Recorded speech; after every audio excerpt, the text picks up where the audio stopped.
This video is sponsored by Studio Bebop and YugiOhPrices.com for all your pricing needs. Now available on the App Store. For more information, check the description below. What is up, guys? This is Alinthea Yoh, and yes, your eyes do not deceive you. This is a video for Hunders. It has been a while since I did Hunders. I put them back down after I went to the regionals, mainly also after Shotmaster got banned, because this deck did take a big hit just because of that, and some of the traps that are in there. This deck did take a pretty big hit, so I've had to go through a different channel and a different type of playing style for this deck that I've been kind of playing on and off with, but I picked it up the other day, built it, and just loved it. I do love this deck so much. It is so much fun, and that's kind of it, really. So, I'm going to get straight into the deck profile for you. Okay, so the main deck consists of this. It is 40 cards. We have 3 of Stunned Seahorse, one of the best searches in the game, because it's awesome and it's a seahorse. Then we have 3 Hunder, 3 Hunder, and the 2 Hunder. These are the Hunder family, basically. There is nothing much more to say. You run 3, kind of, play a choice, but I run 2 just because I think 3 is a little bit too cloggy. It is useful for getting back, your seahorses, and also setting up for next play turns. Excuse me, if you want to get the Hunder or Hunder, but I just think 2 is a nice number. It's worked out fine for me, and recently, and it always has. Then we have a new addition for basically my version of the deck profile. We have the Calibrator. Calibrator is a really good card. Basically, what it does is it's a Thunder level 4 light, so it fits in with the Sinji. You can summon it with Hunder or Hunder, and the effect reads as follows: this card gains attack equal to the combined ranks of all face-up XYZ materials your opponent controls by 300. So basically, you summon this and it's an instant beat over Orpheon. You have a Dragosack on your opponent's side of it, fine, just attack. It just means that you can OTK quite nicely, because you can get some big damage in. And you know what the other thing is? If you combine it with Starliege Paladynamo, you can punch them pretty heavily. So this is a really nice card. It's working really well. You do, obviously, if you don't go against decks that don't XYZ summon, it's fine. You can just use it as a, as a overlay, which is not a problem, but it's really, really nice. Then the standard, we have 2 Violon Prisma.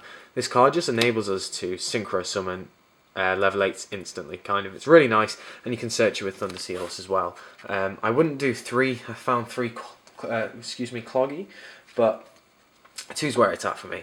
Then we have the 1 Honest, because everything in the deck is light. We have 1 ThunderKing, because I'm ashamed that this card's at 1. It needs to go back to 2 or even 3, but we run the 1 because it's nice to have. It fits nicely with the deck, and that's about it, really, and it's a nice one-off. And then the final monster we have is a Photon Thrasher. Thunder Thrasher, that would be quite a cool name. Sorry for the glare. This is just to kind of maximise our XYZ plays. Not much more to say about that. It's just useful to have. Then going on to the spells. What a surprise! Alinthea Yoh runs the Stoic Challenge. Now I will explain this at the end, but 3 Stoic Challenge, and you will see why. But it is 3 Stoic Challenge, and because that card's so good. Then we run the 3 Forbidden Lance. This is just to protect our plays, because this deck is quite centered around an OTK, and you'd be surprised, you can OTK someone very nicely in this deck, just because of Stoic Challenge, but we need this to go off. So we need the plays to go off, so that's why there are 3 Lances. Then we have the 2 Recycling Battery, just really nice +1 and go crazy. Don't really need to say much more about that. Then we have the 2 MSTs. Yeah, MST, just to get rid of that back row that we don't like, or those Vanti's emptinesses. And then the one-offs, we have a Dark Hole and we have a Book of Moon. Book of Moon's just standard Dark Hole, that's the same. So then we go into the traps. We have 2 Dimensional Prison. Still relevant, still a good card in my opinion. Those attacking Dragosacks and all that, you can kind of laugh at them. It's just a good card. Then we have the 2 Mirror Force. Now there's subject to debate with this, because some decks just don't really get affected by this at all. Dragons don't really get affected. Okay, you can stop them, and you can get some nice you know, you can save your arse with it, but ultimately it doesn't really matter to them. Battling boxes is another one that it doesn't really do anything to. That's why, excuse me, I have the Dimensional Prisons. A new card, Luminize. Been testing this, brilliant. Really, really good. If you don't know what it does, it's a trap card, obviously. And it reads as follows. When an opponent's monster declares an attack, target the attacking monster, negate the attack, and target one face-up light monster you control. And one face-up light monster you control gains attack equal to that target's attack until your next end phase.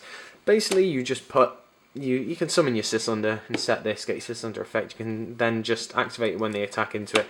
Leave it there. It just means that you can... go into your XYZ place, you can protect them for next turn, or you can just use a big beater, because obviously having that extra attack is just very nice. So that's the reason why I've been using that card. Discovered it a while back, but never really tested it because I was too busy. But that's, yeah, it's really, really good, and I'm really happy with how it's been testing. Then we have 2 Fiendish Chain. I choose Fiendish Chain over Breakthrough in this deck because I prefer Fiendish Chain. The synergies. I prefer Fiendish Chain synergy in this deck to Breakthrough skill. It just feels a lot nicer. It just feels right to me. I know some people might disagree because I do run Breakthrough skill in Heretics, but for me, it just works much better in this deck. And then we have the final 2, which is a Bottomless and a Compulsory Evacuation Device. So that makes it up to 40. Now then, this is where you get to see where this deck comes in for its kind of stuck challenge plays. We have the one, as you saw earlier, M7. We have the one Gaia Charger. Then we have the 2 Star Liege Paladynamo. This card is so good. Just being able to minus your opponent's monster, negate his attack. Negate his effect. Attack for basically 2k it goes through, and then draw off it. The card's just so bloody good. Then we have the 2 Constellar Omega. Omega's really good in this deck because you can just protect.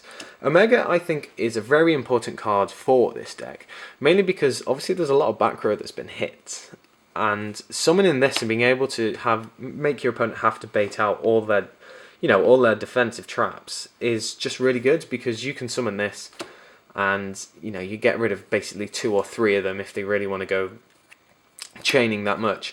And it's just nice to have. But where the OTK comes in, as you're probably quite aware, is, let's just do it for example. So we've got my Hunder, we go into Power Hunder, we overlay into Constellar Omega, then we overlay into M7, and then we overlay into Gaia Charger, then we equip your Stoic Challenge, and basically that Gaia Charger is now on 5,000 attack because it gains 6, 12, 18, 24. Gains 24 extra attack from Stoic Challenge. So it goes to 5k, and look at that. That's pretty ridiculous. You've got a 5k Gaia Dragon that does double damage. So this is where OTKs come out, and it just means that it's just ridiculous. Like, it really is ridiculous. The amount of OTKs I've got off just by doing this play is just so good. But that's kind of the reason why the Stoic Challenges are in there. That's the different direction that the deck has gone in, and that's the way it works for me. So 2 Omega, just because it enables the OTK. It's the main card to OTK, because then you go into M7. But not only that, it's also a really good just standalone card. Then we have the 1 Thunder Dragon, just because its effect can be useful at times. The 1 Diamond Dire Wolf, because again, its effect can be useful at times. Crazy Box, because I'm crazy. No, because it's an EV target, which this deck quite nicely has access to in the side. But it's also good just to have a 3k B-Stick if you really want to leave it there. And then we have the 1 Abyss Dweller, because Mermels, in my opinion, are still a thing and still viable. Then going on to the synchros, we have 2 Crimson Blader, because Crimson Blader is one of the best synchros in the game currently, in my opinion, and just having a 3/8 Crimson Blader is just very difficult for someone to get over. So really nice, especially against dragons, because they do struggle a little bit with that. Then we have the 1 Stardust Dragon, the 1 Void Ogre Dragon. The reason for running this is my hand does get depleted quite a lot in this deck, and I do have cards that I can set to kind of make this make it live. It's just so good. 3k attack and defense and a Shien. So really, really nice. I do love the card. And then the final one is one Scrap Dragon. Dragon. Don't really need to say much about that because it's, you know, Scrap Dragon. It's one of the best synchros ever. So that is it, guys. Thank you very much for watching. I hope you enjoyed the video and I hope you enjoyed the updated deck list. I really do love Hunters and they'll always be basically with me. I'll never get rid of the deck. I did get rid of one Thunder Seahorse, but I got it back like not too long ago, which is really nice just to have the deck there and ready. So thank you very much, guys. Like, comment, subscribe, and tell me what you think of the deck. Cheers.